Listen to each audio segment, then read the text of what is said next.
하나님께서 불타는 떨기나무 가운데서 모세를 부르셨습니다. 하나님께서 고통당하는 히브리 민족을 구원하시고 그들을 가나안에 데려가시기 위해 모세를 부르셨습니다. 사도행전은 우리의 하나님의 모세를 향한 부르심을 이렇게 묘사합니다. 내 백성이 애굽에서 괴로움 받음을 내가 확실히 보고 그 탄식하는 소리를 듣고 그들을 구원하려고 내려왔노니 이제 내가 너를 애굽으로 보내리라 하시니라. 아멘.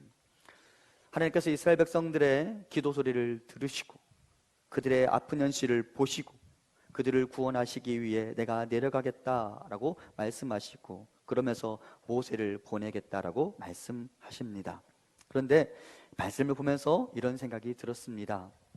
이스라엘 백성들이 언제부터 기도를 드렸는데 하나님은 왜 이제서야 움직이시는 것일까? 언제 들으셨는데 왜 이제서야 반응하시는 것일까? 이스라엘 백성들이 지상에서 하나님께 드린 기도가 약 400년이 지나서야 하나님께 들려진 것일까? 하나님 너무 늦으시는 분이 아닌가라는 생각을 해보게 되었습니다. 그리고 이렇게 고민하는 제가 이런 구절을 발견합니다. 사도행전 7장 30절입니다. 40년이 참에 천사가 시내산 광야 가시나무 떨기 불꽃 가운데서 그에게 보이거늘. 하나님께서 40년이라는 시간이 가득 채워졌을 때 그때야 비로소 광야에서 모세를 부르셨습니다. 이 구절대로라면 하나님은 그동안 이스라엘의 고난의 소리를 모두 들어오셨지만 그동안 하나님이 구체적으로 구원의 사역을 시작하지 않으신 이유는 40년이 다 채워지지 않아서였다라고 볼 수 있습니다. 여기서 이 참회라는 단어는 마치 이 포도주 항아리에 포도주가 가득 차다라고 말할 때 쓰는 단어입니다. 그러니까 하나님이 40년이라는 기간을 두고 계셨는데 아직 40년이 다 되지 않아서 하나님께서 반응하시지 않았다라고 이해될 수 있습니다. 그러면 또 이런 생각을 하죠.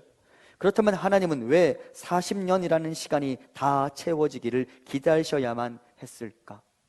하나님은 무엇을 기다리신 것일까? 하나님은 모세가 준비될 때까지 기다리셨습니다. 야생마가 길들여진 야생마가 될 때까지 기다리셨습니다. 하나님은 광야의 모세가 하나님의 사람으로 준비될 때까지 기다리셨습니다. 거친 야생마였던 그가 길들여진 야생마로 준비될 때까지 기다리셨고 자신감 하나로 똘똘 뭉쳐진 그가 자기 자신이 게르솜 나그네임을 깨닫고 여호와 하나님만 의지할 줄 아는 인생 엘리에셀의 신앙을 고백할 수 있을 때까지 하나님은 기다리셨습니다. 그래야만 바로를 두려워하며 애굽을 달아났던 그가 여호와 하나님을 의지하며 그 바로 임금 앞에 서서 이스라엘의 정치적 독립을 외칠 수 있었기 때문입니다. 여러분, 광야의 모세의 직업이 무엇입니까? 목자입니다. 모세는 광야에서 40년간 목자로서의 시간을 보냅니다. 그리고 그가 목자가 되어 양을 치다 보니까 이 양이라는 녀석이 얼마나 고집쟁이인지 얼마나 어리석은지 알 수 있게 되었습니다. 그리고 그 한 사람의 위대한 목자가 된 모세는 고집은 세고 시력은 약하고 툭하면 사고를 치고 나는 양떼와 같은 이스라엘 백성들을 데리고 가면서도 그들을 상대로 혈기를 부리지 않을 수 있게 되었습니다.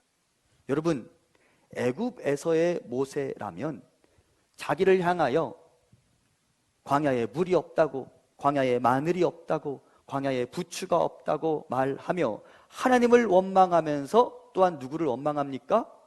모세를 원망하는 사람들을 보며 피가 끓고 혈기가 막 올라와서 자기를 향하여 돌멩이를 던지려는 사람들에게 딥다 바위를 들어서 던질 만한 사람이 바로 애굽의 모세였습니다. 그런데 여러분, 출애굽기와 민수기와 신명기를 가만히 읽어보면 모세가 자신을 향하여 돌멩이를 던지려 하는 사람들, 자기를 원망하는 사람들을 상대로 혈기를 부린 적이 있을까요? 없을까요?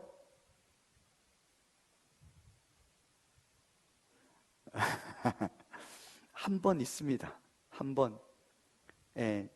물 공급해 줄 때 한 번 혈기를 부린 적은 있습니다.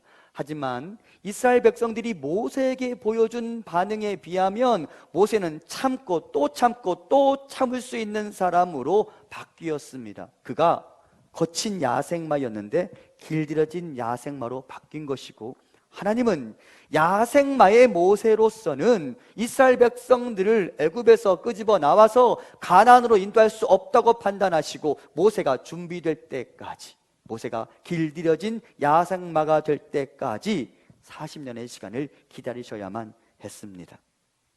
모세가 준비되어서 자신의 동족들을 데리고 안전하게 가나안 입구까지 들어갈 수 있도록 하나님이 기다리신 것입니다. 사실 믿음의 삶에 있어서 가장 어려운 주제가 바로 때에 관련된 문제입니다. 여러분, 하나님은 우리를 사랑하십니다. 아멘이시죠? 제가 지난 주일 오후에 이거를 여러 번 반복하고 여러분들을 보낼까 하다가 망설였어요. 근데 그냥 해보고 싶네요. 여러분, 사도 베드로가 주님을 향하여 신앙을 고백했던 거 우리 같이 해보고 싶어요. 저를 따라해 보세요. 주는 그리스도시요 살아계신 하나님의 아들이십니다. 다시, 주는 그리스도시요 살아계신 하나님의 아들이십니다. 다시 한번 시작. 주는 그리스도시요 살아계신 하나님의 아들이십니다. 한 번 더 시작. 주는 그리스도시요 살아계신 하나님의 아들이십니다. 아멘. 우리가 믿는 분이 그런 분이십니다. 그분이 우리를 사랑하십니다. 그분이 우리를 위하십니다. 그건 믿으시죠? 그런데 여러분, 우리에게 어떤 어려움이 있느냐?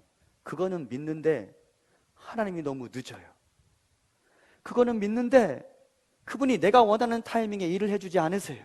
그래서 답답해하고, 그래서 종종 의심하기도 합니다. 그렇죠? 그렇게 오랜 동안 기도했으면 이제 좀 움직이셔야 하는데 그렇게 움직여주시지 않는 것 같아 속상해합니다. 바로 그 때에 대한 문제, 기다림에 대한 문제가 우리의 마음을 어렵게 만듭니다. 하지만 여러분, 잘 아셔야 합니다. 하나님을 믿는 사람들은 그분의 때를 기다릴 수 있어야 합니다. 그분의 타이밍이 가장 정확하다는 사실을 신뢰하며 조바심을 버리고 그분이 일하실 시기, 그분이 움직이기 시작할 때를 기다릴 수 있는 것이 믿음입니다. 아직 하나님께서 움직이시지 않는 것 같아 속상하십니까? 하나님이 나를 버리신 것일까요? 그렇지 않습니다. 하나님은 나를 포기한 적이 없으십니다. 다만 기다리고 계실 뿐입니다. 하나님의 사람들이 정금과 같이 빚어지는 때를 기다리고 계십니다. 모세가 준비되기를, 모세 자신이 I am nothing, 나는 아무것도 아닙니다, 나는 나그네 게르솜입니다 라고 고백하는 순간이 다가오기를, 그리고 나의 희망은 엘리에셀, 나에게는 하나님밖에 없습니다 라고 고백하는 순간이 다가오기를, 나의 손으로 나의 힘으로 스스로 구원자가 되기를 자청하던 모세가 여호와 하나님의 힘을 의지하는 순간이 다가오기를 하나님은 기다리셨습니다. 그리고 모세가 그렇게 준비가 될 때, 모세가 하나님에 의해 하나님의 일을 감당할 시기가 되었을 때, 때가 참에 하나님이 즉시 움직이신 것입니다. 하나님의 때는 사람의 믿음과 관련이 있습니다. 아브라함에게 하나님의 약속과 그의 나이 100세가 되는 것은 무엇을 의미합니까? 거기에서 중요한 것은 아브라함이 하나님의 약속이 이루어질 때까지 25년을 기다렸다는 데 있지 않습니다. 오히려 중요한 것은 아브라함의 나이가 100세가 되었다는 데 있습니다. 무슨 말입니까? 100세는 아브라함이 하나님 앞에서 자신의 전적인 무능을 인정할 수밖에 없는 나이입니다. 전적인 하나님의 은혜가 아니면 나는 아무것도 할 수 없다고 고백하게 되는 시기가 바로 아브라함의 나이 100세였던 것입니다. 여러분, 가만히 생각해 보십시오. 아브라함이 여전히 건강합니다. 그의 아내도 여전히 아이를 낳을 수 있는 건강 조건을 갖추고 있습니다. 그리고 아브라함이 하나님께 기도했습니다. 하나님은 아브라함에게 말씀하셨습니다. 그리고 아브라함과 사라가 아이를 낳았습니다. 이 아이는 아브라함과 사라가 출산한 것입니까? 하나님이 주신 것입니까? 제가 질문을 어렵게 한 건 아니죠. 아브라함이 여전히 건강하다는 전제하에서, 아브라함이 여전히 아이를 낳을 수 있는 환경을 갖추고 있다는 전제하에서 아브라함과 사라가 하나님께 기도했습니다. 그리고 하나님도 약속하셨습니다. 그리고 아브라함과 사라가 아이를 낳았습니다. 그러면 그 아이는 아브라함과 사라가 건강했기 때문에 나온 것입니까? 아니면 하나님이 선물로 주셨기 때문에 나온 것입니까? 여러분들은 참 대단들 하십니다.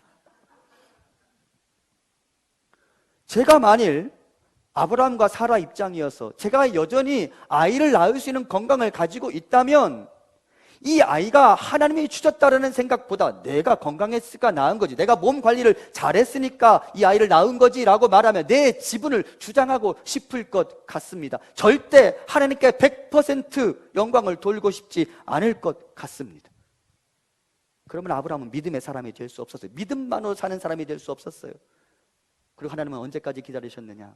로마서 4장 19절 같이 봉독합니다. 그가 100세나 되어 자기 몸이 죽은 것 같고 사라의 태가 죽은 것 같음을 알고도 믿음이 약하여지지 아니하고. 아브라함의 몸이 힘을 도저히 쓸 수 없는 그런 때가 된 거예요. 그의 아내 사라는 태가 죽은 것 같다. 임신의 가능성이 이제 없는 거예요. 그때가 아브라함의 나이 몇 세였다고요? 100세였어요. 그때가 되었을 때 비로소 하나님이 그의 가정에 아이를 주셨습니다. 이 아이는 아브라함과 사라가 만들어낸 거예요? 하나님이 주신 거예요? 하나님이 주신 거예요. 아브라함과 사라는 하나님 앞에 항복했어요. 하나님, 이제는 정말 내가 할 수 있는 게 아무것도 없습니다. 하나님이 도와주셔야만 합니다. 하나님 그때까지 기다리신 거예요. 그리고 그때가 되었을 때, 아브라함이 하나님 앞에 항복하게 되었을 때 비로소 하나님이 아브라함의 삶에 들어오시고 아브라함의 삶에 개입하신 것입니다. 믿음이 아니면 나의 문제를 해결할 수 없다고 고백하게 될 때까지 하나님은 기다리셨습니다. 그리고 아브라함은 우리의 믿음의 조상이 되었습니다. 여러분, 하나님은 나의 믿음의 분량이 차기까지 기다리십니다. 하나님이 우리의 삶 속에 들어오실 타이밍을 기다리고 계십니다. 우리의 삶이 야생마에서 길들여진 야생마로 바뀌는 순간, 그래서 온전히 하나님의 사람으로 하나님의 역사를 환영하고 하나님 한 분으로 만족할 수 있는 그 때가 오기까지 기다리고 계십니다. 아직 하나님이 내 삶 속에 내려오시지 않는다고 속상해하거나 원망하지 마십시오. 대신 그분의 때가 다가오기를 기대하며 나라는 믿음의 그릇을 잘 가꾸어 가시기 바랍니다. 하나님이 나에게 복을 주셨는데 그 복 앞에서 내가 교만해지면 안 되니까 하나님이 나에게 아무리 많은 것을 주셔도 나는 여전히 하나님 앞에 겸손할 시기가 될 때까지 하나님은 기다리고 계신다는 말입니다. 내 힘으로는 아무것도 할 수 없으다라고 고백하며 나는 하나님 없으면 안 됩니다라고 고백할 때까지 하나님은 우리에 대해서 기다리고 계신다는 말입니다. 여러분이 만일 40년이 참에 아브라함이 100세가 될 때까지 그렇게 준비된 그릇이 되는 순간 하나님 절대 지체하지 않으시고 반드시 여러분의 삶에 들어오실 것입니다. 우리에게 필요한 것은 무엇이냐? 하나님, 내가 게르솜입니다. 하나님, 내가 할 수 있는 것이 아무것도 없습니다. 나는 하나님 앞에 항복합니다. 내 삶에 들어와 주시옵소서. 우리에게 그것이 필요한 것이죠.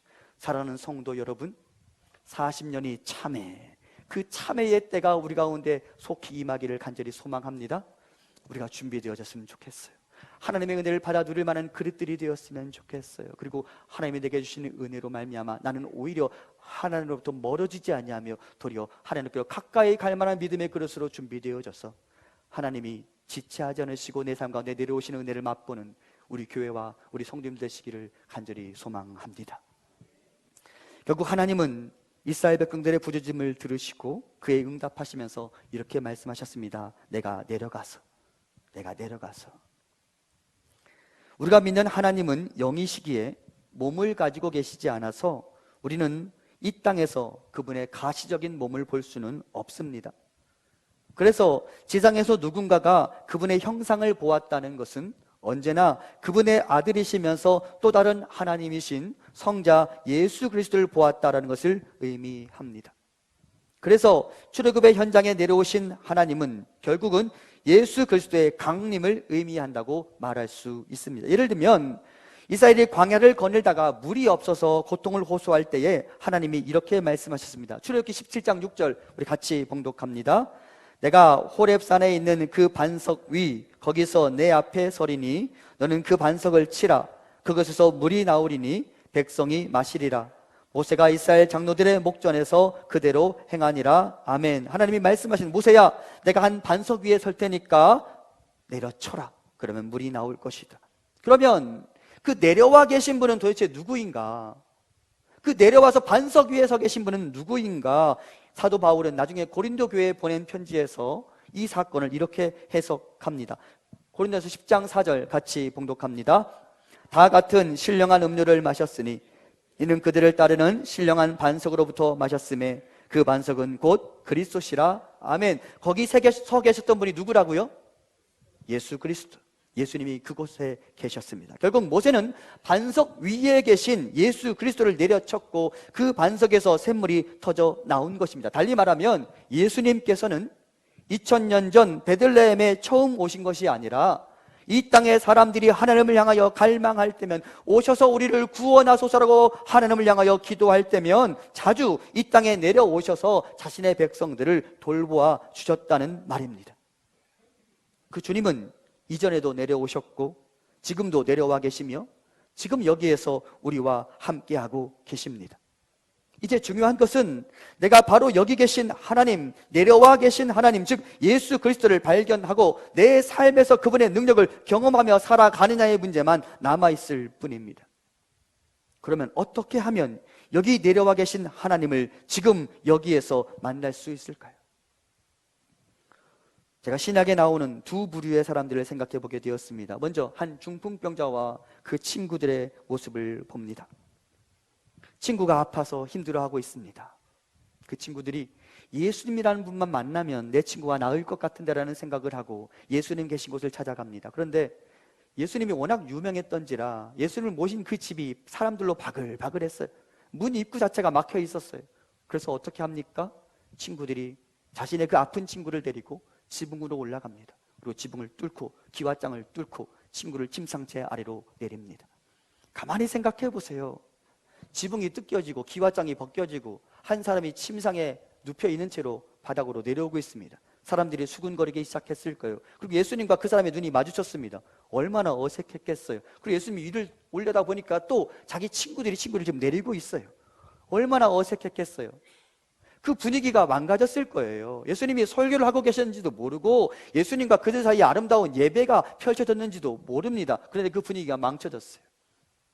하지만 여러분, 예수님이 그 내려온 당사자와 그 친구를 내려보내는 그 주변의 사람들을 나무라지 않으십니다. 도리어 그들을 칭찬하시며 이렇게 말씀하십니다. 누가복음 5장 20절 같이 봉독합니다.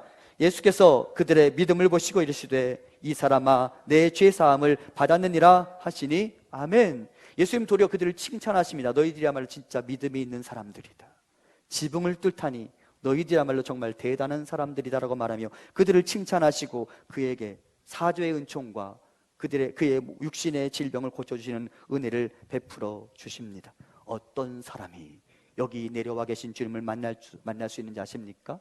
지붕을 뚫을 수 있는 사람이 예수님을 만나는 것입니다. 또 한 사람을 생각해 봅니다. 12회 동안 자신의 자궁에서 피가 흘러내리는 병을 앓고 있는 한 여인이 있습니다. 여인은 의사들을 찾아가 보았지만 모두 헛수고였습니다.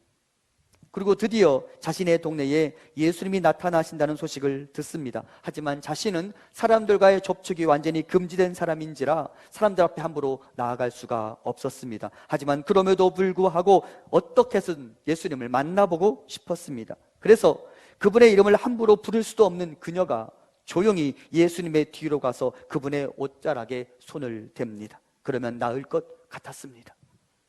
그리고 어떻게 되었습니까? 누가복음 8장 44절과 48절 같이 봅니다. 예수의 뒤로 와서 그의 옷가에 손을 대니 혈루증이 즉시 그쳤더라. 예수께서 이르시되 딸아 내 믿음이 너를 구원하였으니 평안히 가라 하시더라. 아멘. 여기에서 손을 대다라는 말은 터치가 아니라 영어 성경에 보면 fasten, 꽉 붙잡다, 원어상으로는 손에 불이 붙다라는 의미를 갖습니다. 얼마나 예수님의 옷자락을 꽉 붙잡았으면 내 손에 불이 붙는 것 같았겠어요. 생각해 보십시오. 이 여인은 사람들과의 접촉이 금지되어 있기 때문에 사람들 틈바구니에 가는 것 자체가 허락되지 않은 사람이었어요. 그래서 이 여인이 만일 예수님의 이름을 불렀으면 사람들이 이 여인을 주목했을 것이고, 사람들은 이 여인을 당장에 나가라고 했을 거예요. 그러니까 예수님의 이름을 부를 수가 없어요. 그래서 이 여인이 선택한 방법은 무엇입니까? 예수님을 붙잡는 거예요. 꽉 붙잡았어요. 그리고 예수님이 앞을 가다가 예수님의 몸을 꽉 붙잡는 사람이 있었기 때문에 예수님 몸이 휘청거렸을 거예요. 하지만 이렇게라도 살아야 했어요. 누가 조각상을 만들었다고요? 참 잘 만들었다고 생각이 돼요. 예수님 아니면 살 수가 없었으니까 예수님의 옷자락을 꽉 붙잡았습니다. 무례한 여인이 아닙니까? 하지만 주님은 그 여인을 혼내지 않으셨습니다. 도리어 이렇게 말씀하십니다. 내 믿음이 너를 구원하였다. 주님은 그 여인의 간절함을 아셨습니다. 그리고 주님의 옷을 놓지 않는 그 손의 힘을 보셨습니다. 지금 우리에게 바로 이 믿음이 필요합니다. 지금 여기 내려와 계신 주를 그가 만나게 될 것입니다. 하나님은 우리를 구원하시기 위한 놀라운 계획을 가지고 계십니다. 하지만 그 계획이 이 땅에서 나의 현실이 되기 위해서는 이스라엘 백성들이 하나님께 부르짖었던 것처럼, 중풍병자가 지붕을 뚫었던 것처럼, 혈루증 앓던 여인이 예수님의 옷자락을 강하게 부여잡았던 것처럼 그분을 향하여 돌진해 나아가야 합니다. 에스더서에서 하나님이 유다인들이 구원을 받을 수 있었던 이유를 이렇게 밝히십니다. 에스더 9장 31절입니다. 정한 기간에 이 불의미를 지키게 하였으니 이는 유다인이 금식하여 부르짖은 것으로 말미암아 자기와 자기 자손을 위하여 정한 바가 있음이더라. 한 민족이 한순간에 다 사라질 뻔한 한 날이 이미 정해졌어요. 아달월 13일. 그런데 하나님께서 위대한 역전성을 보여주시며 그날 이스라엘 백성들, 유대인들을 구원해 주셨습니다. 그러면서 이렇게 말씀하세요. 너희가 왜 구원받았는지 알아? 너희들이 금식하며 부르짖었기 때문이야 라고 하나님은 말씀하십니다. 사랑하는 성도 여러분, 이미 내려와 계신 주님을 바로 나의 옆에서 만나기를 소망하신다면 그분께 달려나가시기 바랍니다. 열심히 그분을 붙잡고 기도하자는 말입니다. 그분의 옷자락을 붙잡고 지붕을 뚫고 내려갈 수 있는 믿음의 단단한 각오와 열심을 그분께 보여주시기를 간절히 소망합니다. 주님이 그런 사람들에게 찾아오셔서 내 옆에서 나를 위하여 일하여 주실 것입니다. 기도하십시오. 이것이야말로 텅 빈 나의 그물에 주님을 초대하는 일이며 텅 빈 나의 잔치 항아리에 주님을 초대하는 일입니다. 그렇게 내가 그분을 바라고 그분의 옷자락을 강하게 부여잡을 때 우리 삶이 베다니에서 베데스다로 바뀌게 될 것입니다. 여러분, 요한복음 11장 사건 한번 생각해 보시죠. 나사로가 죽을 병에 걸렸습니다. 죽어가고 있습니다. 그래서 나사로의 누이들이 예수님을 초청합니다. 그때 예수님이 어디 계셨을까요? 갈릴리 호수 근처 베다니. 그리고 그때 죽어가는 나사로가 살던 동네는 또 어디였을까요? 예루살렘 근처 베다니. 베다니에 사는 사람이 베다니에 계신 예수님을 초대합니다. 그 베다니라는 말이 무슨 뜻이냐?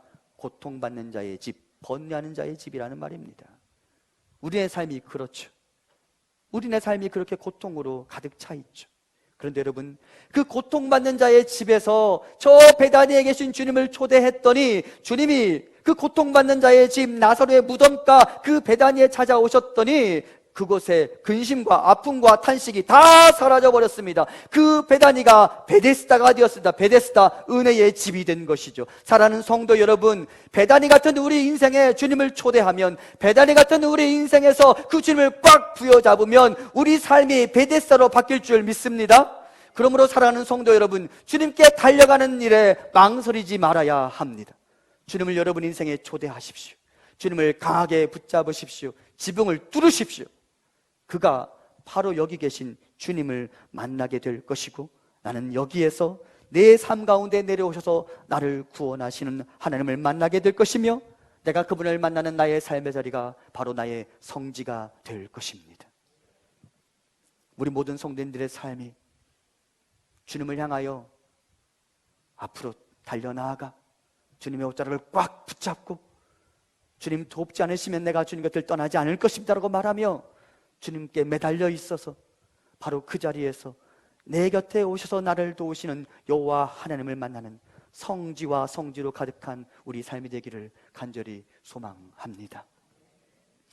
한편 하나님은 자신이 내려오셔서 지상의 사람들을 구원하겠다라고 하시면서도 다소 이해하기 어려운 말씀을 남기십니다. 오늘 본문 9절과 10절을 같이 봉독합니다. 이제 가라, 이스라엘 자손의 부르짖음이 내게 달하고 애굽 사람이 그들을 괴롭히는 학대도 내가 보았으니 이제 내가 너를 바로에게 보내어 너에게 내 백성 이스라엘 자손을 애굽에서 인도하여 내게 하리라. 아멘. 분명히 하나님께서 이스라엘 백성들의 그 괴로워하는 소리를 들으시고 내가 내려가겠다라고 하셨지만, 실제로는 광야의 반석 위에 나타나기도 하셨지만, 그분은 자신이 직접 애굽의 임금과 싸우는 것 대신 모세, 내가 나의 일을 대신해 주어야겠다라고 말씀하십니다. 분명히 내가 내려가서 구원하겠다고 하셨는데 모세에게 네가 그 일을 해야 한다라고 말씀하십니다. 이해하기 어렵습니다. 사도행전은 이 부분을 이렇게 기록합니다. 그들의 말이 누가 너를 관리와 재판장으로 세웠느냐 하며 거절하던 그 모세를 하나님은 가시나무 떨기 가운데서 보이던 천사의 손으로 관리와 속량하는 자로서 보내셨으니, 하나님 이전에 나일강에서 구원받은 자였던 모세가 이제는 이스라엘 백성들을 위한 관리와 속량하는 자, 즉 구원자로 나서 주어야겠다고 말씀하십니다. 그러면 하나님은 자기가 내려오셔서 구원하겠다고 말씀하셔 놓고 왜 직접 일하시지 않는 것일까요? 이런 관점에서 성경을 가만히 보았습니다. 하나님은 보통 때 어떻게 일하시는 분인가? 여러분, 하나님이 에덴 동산을 만드시고 그 에덴 동산의 동물과 식물도 만드셨습니다. 과일이 맺히는 열매도, 그 나무도 많이 만드셨습니다. 그리고 여러분, 하나님이 직접 그 동물과 나무들을 관리하셨습니까? 어떻게 하셨어요? 직접 하셨습니까? 아니면 누군가 대리인을 통해 하셨습니까? 대리인이죠? 누구예요? 아담과 하와. 하나님은 가만히 보니까, 성경을 보니까 하나님이 다스리겠다라고 하시면서도, 하나님이 구원하겠다고 하시면서도 언제나 사람의 손을 빌리시더라고요. 하나님은 영이십니다. 그분에게 손이 있어요, 없어요? 다시, 하나님은 영이십니다. 영이신 하나님께 손이 있어요, 없어요? 성경에 보면 하나님이 내 오른손으로 너를 구원하여 주리라 말씀하시잖아요. 그죠? 그러면 그분에게 손이 있어요, 없어요? 있어요. 그런데 여러분, 그 영이신 하나님의 오른손은 사람이었어요. 그 영이신 하나님이 사람을 구원하실 때마다 자신의 손으로 언제나 사람을 동원하셨습니다. 성경을 가만히 보세요. 이스라엘 백성들이 하나님을 향하여 도와달라고 외칠 때, 그 골리앗과 더불어 전쟁을 펼칠 때 하나님이 돌멩이를 던지셨습니까? 아니면 다윗이 던졌습니까? 다윗이 던졌죠. 홍해바다 앞에 있는 모세를 생각해 보십시오. 이스라엘 백성들을 생각해 보십시오. 하나님이 분명히 그렇게 말씀해요. 출애굽기 14장 14절에서 내가 너희를 위하여 싸우리 너는 잠잠히 있을지어다. 가만히 있을지어다. 가만히 있으라고 해놓고 하나님 어떻게 하신지 아세요? 모세에게 바다를 향하여 지팡이를 들라라고 말씀하셨어요. 즉 하나님이 일하시지만 하나님은 하나님이 일하실 때마다 사람의 손과 더불어 함께 일하셨습니다. 지금도 그렇게 말씀하시는 거예요. 내가 싸울 거야, 내가 바로와 더불어 싸울 거야. 하지만 모세야, 내가 나의 손이 되어야 한단다 라고 말씀하십니다. 그러면서 사람에게 하나님과 더불어 일하는 것의 즐거움을 가르쳐 주시고, 하나님을 의지할 때 사람에게 나타나는 위대하신 하나님의 권능과 능력을 맛보도록 도와주시는 것이죠. 그래서 하나님은 지금 모세에게, 모세야, 이 백성들이 나에게 기도했어. 그리고 나는 내려가서 그들을 도울 거야. 그런데 이들의 기도에 대한 응답이 뭔 줄 알아, 모세야? 바로 너야 라고 말씀하시는 거예요. 이해되십니까? 지상의 사람들이 하나님께 기도합니다. 하나님 우리를 도와주소서. 그럼 하나님이 대안을 마련하십니다. 하나님이 대책을 마련하십니다. 그게 바로 모세 너다 라고 말씀하시는 거예요. 여러분, 앞서 에스더서를 가만히 보세요. 히브리 민족이, 유대인들이 한꺼번에 다 죽을 뻔한 위험에 처했습니다. 모르드게를 비롯한 이스라엘 백성들 하나님께 기도하죠. 하나님 우리를 도우소서. 그리고 하나님 어떻게 하십니까? 에스더에게 말씀하시는 거예요. 이들이 나한테 기도했는데 나의 이들의 기도에 대한 대답은 바로 에스더 너야 라고 말씀하시는 것입니다. 하나님은 우리에게도 동일하게 말씀하실 수 있습니다. 구원받은 자여, 이제 나는 저 고난 중에 있는 사람들의 기도에 반응하고 그들의 기도에 응답하기 위한 한 가지 대책을 마련했다. 나의 대책은 너다. 이 세상의 기도에 대한 하나님의 대책 바로 너다 라고 하나님 말씀하십니다. 예를 들면 이런 거예요. 우리 교회 어떤 성도님이 지금 너무 외로워요. 너무 괴로워요. 그리고 하나님께 기도합니다. 하나님, 나를 좀 위로해 주세요. 내 아픔을 좀 만져주세요 라고 기도하면 하나님이 하나님의 손을 보내신다는 말입니다. 우리 교회 어느 집사님에게 갑자기 그분을 생각나게 하시고, 얘야, 지금 그 딸이 너무 힘들어하는데 내가 가서 손을 좀 만져주면 좋겠다. 내가 가서 그 딸을 좀 위로해 주면 좋겠다. 그 딸의 기도에 대한 나의 대답은 바로 너야 라고 하나님이 말씀하실 수 있다라는 말입니다. 물론 모세도 그와 같은 사실을 단번에 받아들일 수는 없었습니다. 하지만 하나님의 끈질긴 설득 끝에 5번 거절하던 모세도 결국은 하나님 앞에서 예스라고 고백할 수밖에 없었습니다. 우리는 대부분 모세의 능력과 명성을 추구합니다. 우리들 대부분은 여호와 하나님께서 갈대 상자 속에 모세를 구원하여 주셨던 것처럼, 나일강에서 그를 구원하여 주셨던 것처럼, 바로로부터 그를 보호하여 주셨던 것처럼 나도 그렇게 구원하여 주시고 보호하여 주소서라고 기도하고 갈망합니다. 하지만 기억하십시오. 구원받은 자 모세는 반드시 구원하는 자 모세로 살아가야만 했습니다. 그것이 하나님의 부르심의 의미입니다. 두렵습니까? 나는 그거 못하는데 염려가 되십니까? 내가 할 수 있을까 생각되십니까? 걱정하지 마십시오. 그분이 나에게 가라 라고 말씀하셨다는 것은 나의 승리를 보장하겠다는 말씀입니다. 생각해 보십시오. 광야의 모세에게는 자기 소유로 된 양 한 마리도 남아있지 않았습니다. 그런데 여러분, 모세가 가진 딱 한 가지 유일한 재산이 있었습니다. 뭘까요? 모세의 손에 들려진 유일한 모세 것 뭘까요? 그렇죠, 지팡이. 그럼 질문해 봅니다. 모세가 저 지팡이 돈 주고 샀을까요? 아니면 나무의 자연세계에서 얻었을까요? 돈 주고 안 샀어요. 얻었어요. 무슨 말이냐? 모세는 자기 재산 한 가지도 없었을 뿐만 아니라 자기가 가지고 있는 그 유일한 것도 돈 주고 산 게 아니라는 말이에요. 그런데 여러분, 놀라운 것은 하나님은 모세에게, 모세야, 너 자꾸 할 수 없다고 말하는데, 너 자꾸 너 자신의 무능함을 주장하며 이 일을 감당할 수 없다고 말하는데, 모세야, 나는 내가 아무것도 가지고 있지 않아도 괜찮아. 너 손에 지금 뭐 있어? 지팡이요.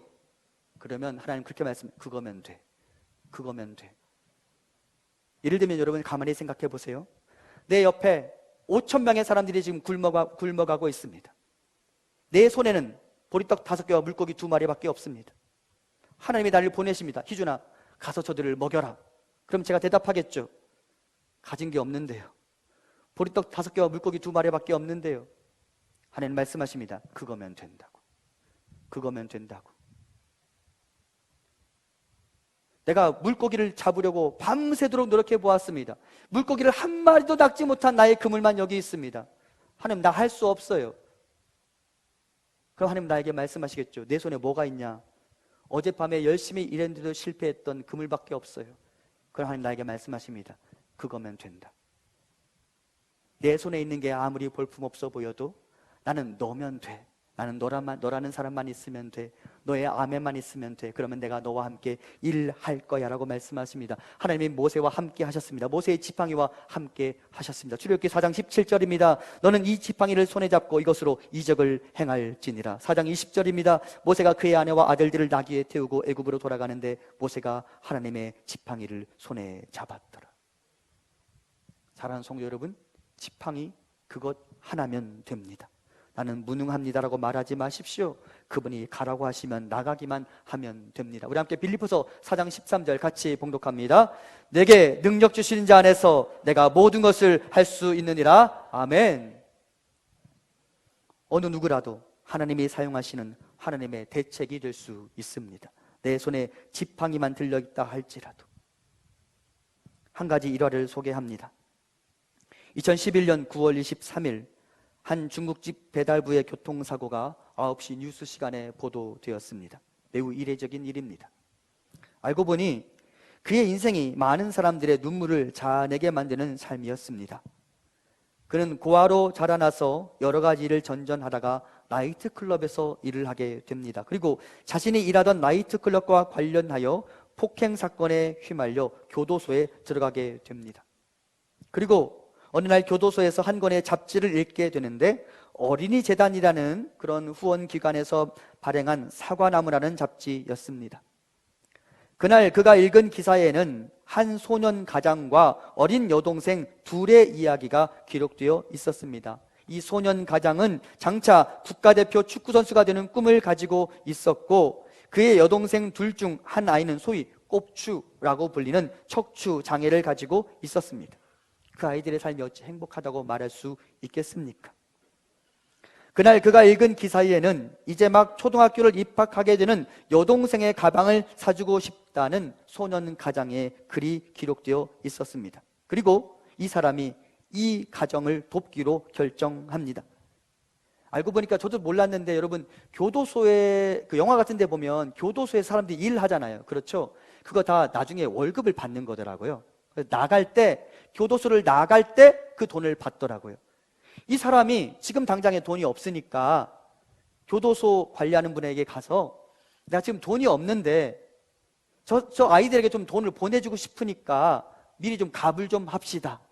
그래서 그동안 이 사람이 모아놓은 돈이 31만 원이었는데 그중 11만 원을 떼어서 이 소년 가장 집에 돈을 보내게 되고 가방을 사주게 됩니다.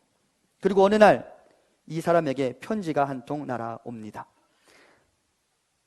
평생 누군가에게 편지 한번 받아본 적이 없었는데 그날 배달된 편지에는 여동생이 가방이 너무 좋아서 밥 먹을 때도 잠을 잘 때도 그 가방을 메고 다니고 가방을 등에 메고 다니니까 동생의 그 휜 척추가 보이지 않아서 너무도 좋아한다면서 주인공에게 감사합니다, 감사합니다는 고백을 연이어 편지로 표현해 주었습니다.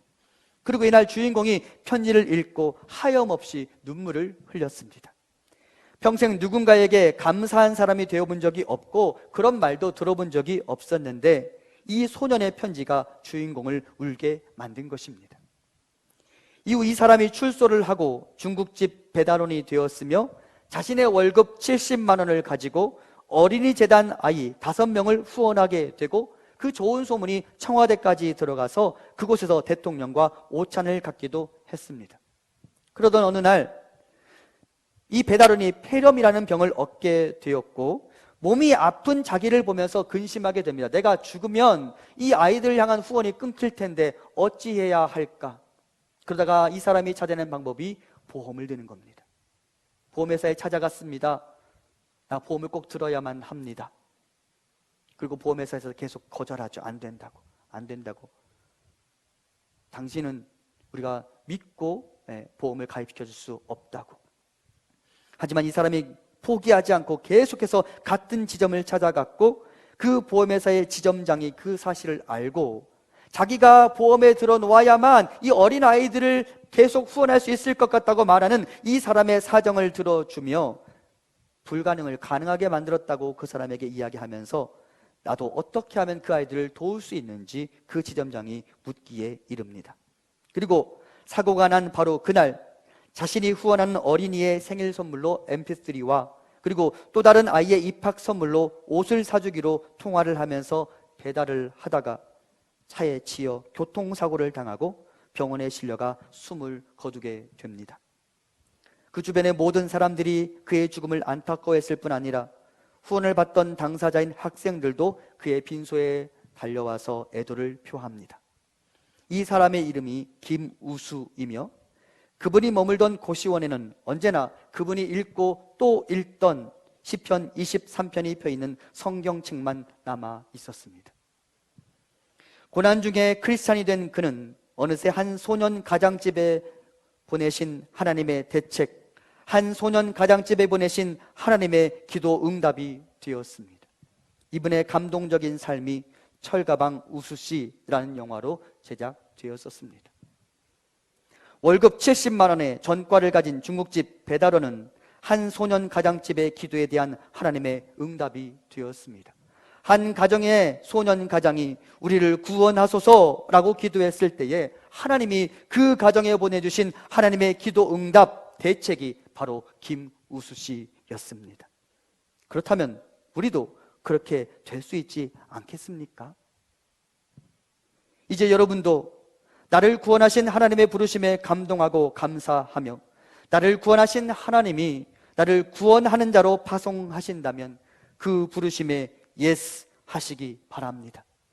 내가 하나님이 그 사람을 위해 마련하신 하나님의 대책, 그 사람의 기도에 대한 하나님의 응답이 될 수 있습니다. 그 사람이 나를 통해 여호와의 구원을 볼 수 있도록 하나님의 손, 하나님의 대책이 되는 우리가 되기를 소망합니다. 하나님이 말씀하십니다. 가라 모세. 그리고 여러분 반응하십시오. 예스, 아멘. 내가 가겠습니다.